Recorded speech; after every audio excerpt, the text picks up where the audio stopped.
السلام علیکم، کیسے ہیں آپ سب؟ آئی ہوپ کہ آپ سب بہت اچھے ہوں گے، اور میں بھی الحمدللہ بہت اچھی ہوں، بہت مزے میں ہوں۔ آج جو میں ولاگ بنا رہی ہوں اس کا مین پرپس یہ ہے کہ رمضان آنے والے ہیں، اور یہ رمضان فرسٹ ایسا ہوگا، موسٹ پروبیبلی چانسز یہی ہیں کہ پاکستان میں اور مڈل ایسٹ اور ڈفرینٹ کنٹریز میں جو روزے ہیں وہ ایک ساتھ اسٹارٹ ہوں گے۔ اب دیکھنا یہ ہے کہ ہوتے ہیں کہ نہیں ہوتے، لیکن چانسز بہت ہائی ہیں کہ شاید یہاں پر بھی اور باقی ڈفرینٹ کنٹریز میں بھی رمضان ایک ساتھ اسٹارٹ ہوگا۔ So apart from this main reason جو ہے، میں چاہ رہی تھی کہ میں کچھ تھوڑا سا ایسا جو میں سوچتی ہوں میں آپ سب کے ساتھ شیئر کروں۔ میرا سب سے پہلا وہ یہ ہے کہ رمضان اسٹارٹ ہو جاتے ہیں، لیکن ہم لوگ جو ہیں، ہماری جو رمضان کی پریپریشن ہوتی ہے وہ صرف یہاں تک ایک لمیٹڈ ہے کہ ہمیں جو ہے پکوڑے، سموسے، رول اور ان سب کی پریپریشن کرنی ہے، ہمیں عید کی تیاریاں کرنی ہیں، ہمیں صفائیاں کرنی ہیں، ہمیں یہ کرنا ہے وہ کرنا ہے، دس اینڈ دیٹ بہت ساری چیزیں ہیں۔ میں ان سب کو غلط بالکل بھی نہیں کہتی، کیونکہ میں بھی یہ کر رہی ہوں اور میں نے بھی یہ چیزیں کی ہیں۔ لیکن جس طریقے سے ٹائم گزر رہا ہے، ہم سب جو ہیں اس چیز کو ہمیں اڈیپٹ کرنا چاہیے لازمی، کہ رمضان آ رہے ہیں تو ہمیں اپنے اندر کیا چینجز لے کے آنی ہے، اور ہمیں اپنی روٹین کو کس طریقے سے سیٹ کرنا ہے۔ کیونکہ یہ بولا جاتا ہے کہ رمضان کی جو عبادات ہوتی ہیں وہ بہت زیادہ قبول ہوتی ہیں، اور بہت اس سے ہمیں جو ہے ثواب بھی بہت ملتا ہے۔ تو جو مین عبادات ہیں، جیسے تہجد ہے، قرآن پڑھنا ہے، اور جو اذکار ہیں، وہ میں نے پچھلے کافی رمضانوں سے میں کوشش کر رہی ہوں کہ کچھ نہیں تو ان چیزوں میں تھوڑا ایمفسائز کروں میں اپنے ہینڈ سے، کہ میں ان چیزوں میں تھوڑی سی اپنی جان ڈالوں، زبردستی پڑھوں، زبردستی اس میں اپنے آپ کو انوالو کروں۔ تو آہستہ آہستہ آہستہ کر کے کہ اب مطلب وہ ٹائم ہے کہ مطلب اب میں خود سے ہی اس میں میری آنکھ کھل جاتی ہے اور میں پڑھنا شروع کر دیتی ہوں۔ تو یہ بات کرنے کا مقصد یہ نہیں ہے کہ میں بہت اچھی ہوں، باقی سب بہت برے ہیں، میں بھی بہت بری ہوں، بہت بری ہوں۔ تو یہ جو چھوٹی چھوٹی چیزیں ہیں، فار ایگزامپل جیسے ہم نماز تو ہم لوگ سب ساتھ میں ہی پڑھ لیتا ہوں۔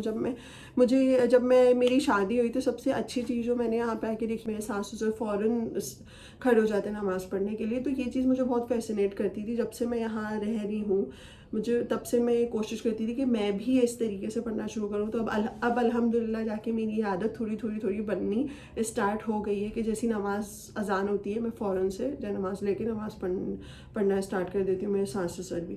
دوسری چیز یہ کہ جیسے اب رمضان شروع ہو رہے ہیں تو ہمیں زیادہ سے زیادہ جو ہے اپنی عبادات پہ زیادہ فوکس کرنا چاہیے۔ وہ تو ہم سب ہی کرتے ہیں اور ہم سب کی کوشش ہوتی ہے، لیکن میں زیادہ جو کوشش کر رہی ہوں وہ یہ کہ قرآن تو ہم پڑھتے ہیں، لیکن قرآن ہم معنی کے ساتھ پڑھیں۔ میری امی جو ہیں وہ ہمیشہ یہ چیز بولتی ہیں کہ قرآن پڑھو تو، لیکن قرآن معنی کے ساتھ پڑھو۔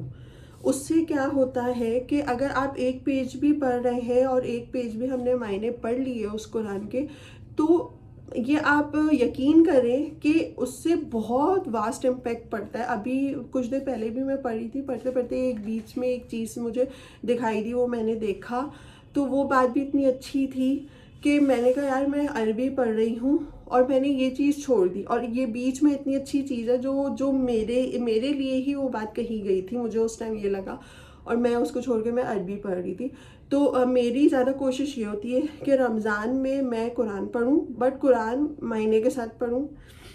کوشش ہوتی ہے، بہت حد تک اس پہ امپلیمنٹیشن بھی ہوئی ہے، لیکن بالکل جو فورسفلی امپلیمنٹیشن ہوتی ہے نا، بالکل ریلیجسلی جو کام ہم کرتے ہیں وہ میں بھی نہیں کرتی، بٹ میں کوشش کرتی ہوں، تو میں امید کرتی ہوں کہ آپ لوگ سب بھی اس کی کوشش کر سکتے ہیں۔ دوسری چیز یہ کہ ہم لوگ سحری میں اٹھتے ہیں، سحری کرتے ہیں، تو اس سے تھوڑی دیر پہلے ہم یہ کر سکتے ہیں کہ ہم جو ہیں تہجد پڑھ لیں، 2 نفل پڑھ لیں، دعا مانگ لیں اپنی بہتری کے لیے،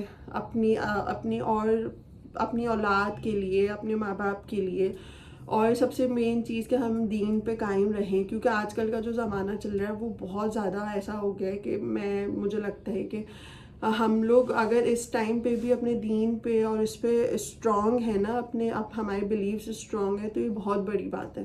تو اگر کوئی چھوٹی سی بھی چیز کرے نا تو اس کو اتنی اپریشیٹ کرنا چاہیے، اتنا اپریشیٹ کرنا چاہیے کہ وہ سمجھے کہ ہاں میں بہت اچھا کام کر رہا ہوں. اگر ریلیجس پوائنٹ آف ویو سے اگر کوئی اتنی سی بھی چیز کر رہا ہے نا، ایک پوائنٹ بھی کر رہا ہے، تو اس کو اتنا بڑھانا چاہیے کہ تم بہت اچھی چیز کر رہے ہو، تاکہ پھر اس کو دیکھ کے اور لوگ اس لائن پہ آئیں.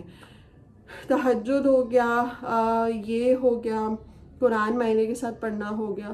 دوسری چیز یہ کہ میں نے یہ چیز پڑھنی شروع کی ہے کہ فجر اور عصر کی نماز کے بعد جو تسبیحات ہوتی ہیں، جیسے جس میں ہم اللہ کی حمد و ثنا بیان کر رہے ہوتے ہیں، جیسے سبحان رب الاعلیٰ، سبحان رب العظیم، سبحان اللہ وبحمدہ، سبحان اللہ العظیم، یہ حسبنا اللہ ونعم الوکیل ہے، آیت کریمہ ہے. تو اس طریقے کی تسبیحات اگر فجر اور عصر کی نماز کے بعد پڑھیں، بے شک 100 آپ پڑھ لیں، اور اس کے معنی آپ اپنے ذہن پہ رکھتے ہوئے اگر پڑھیں، تو اس سے بھی بہت اچھا امپیکٹ آپ سب کی لائف میں آئے گا، کیونکہ میں نے یہ چیز پریکٹیکل کی ہے. دوسری چیز یہ کہ بس اتنی کچھ تو ہے نہیں، اور ہم اتنا زیادہ جو ہے کرتے بھی نہیں ہے کہ بالکل ہر وقت ہم یہ سب چیزیں کرتے ہیں. بس تھوڑی سی اگر کوشش ابھی کریں گے تو اگلے رمضان میں جا کے اس سے تھوڑا زیادہ کر سکیں گے، پھر اس سے نیکسٹ رمضانوں میں ہم اس سے تھوڑا زیادہ کر سکیں گے. دوسری چیز یہ کہ ہاں رمضانوں میں جو ہے رمضانوں کی پریپریشن ہوتی ہے. رمضان ایک مہینہ آتا ہی ایسا ہے کہ وہ جو ہم سب کو بہت ایکسائٹیڈ کر دیتا ہے. تو اس کے لیے ہم نے بہت سی چیزیں کی ہیں. سب سے پہلے تو افطاری کی کچھ سامان ہم نے پریپیئر کی ہیں، جو آپ آگے آنے والے کمنگ ولاگس میں ہم آپ کے ساتھ شیئر کریں گے. تیسری چیز یہ کہ ہم نے جو ہے اپنے گھر کو ڈیکوریٹ کرنے کا پچھلے رمضان میں بھی سوچا تھا، گھر نہیں مطلب چھت کو، اور اس رمضان ہم نے اس پہ پوری امپلیمنٹیشن کی ہے. تو وہ جو چیزیں کی ہیں، ہم نے کچھ ڈیکوریشن کی چیزیں لے کے آئے ہیں، ہم نے کچھ پینٹنگ کی ہے، وہ سب چیزیں آپ کمنگ ولاگس میں دیکھیں گے. تو ہم سب کے ساتھ رہیں، اور جو چیزیں اگر مجھ سے کچھ اس طریقے کی چیزیں آپ کو اچھی لگ رہی ہیں تو اس کا فیڈ بیک دیں، اور اگر میں کچھ اس طریقے سے کچھ بھی غلط بول رہی ہوں تو اس کا بھی فیڈ بیک دیں. مجھے بہت اچھا لگے گا، اور انشاءاللہ آنے والے روزوں میں مجھے اپنی دعاؤں میں یاد رکھے گا. میں بھی آپ سب کو اپنی دعا میں یاد رکھوں گی. اور بس اسی طریقے سے عبادت کریں، اچھے رمضان گزاریں. سو اس ویڈیو کو یہاں پہ اینڈ کرتے ہیں. اور اب جو رمضان آنے والے ہیں، تو جیسے جن کے کل روزہ ہے، جن کا پرسوں روزہ ہے، ان سب کو میری طرف سے بہت بہت رمضان مبارک. اور آپ سب اپنے رمضان کو بہت اچھے سے سیلیبریٹ کریں، سیلیبریٹ ان سینس عبادات میں. تو ہم سب کی طرف سے اور میری طرف سے اللہ حافظ. اب ہم نئے ولاگ میں آپ کے ساتھ ملیں گے، جو چیزیں ہم نے پریپیئر کر کے رکھی ہیں، جو میں نے آپ کو بتایا ہے، وہ میں آپ سب کے ساتھ شیئر کروں گی. اللہ حافظ.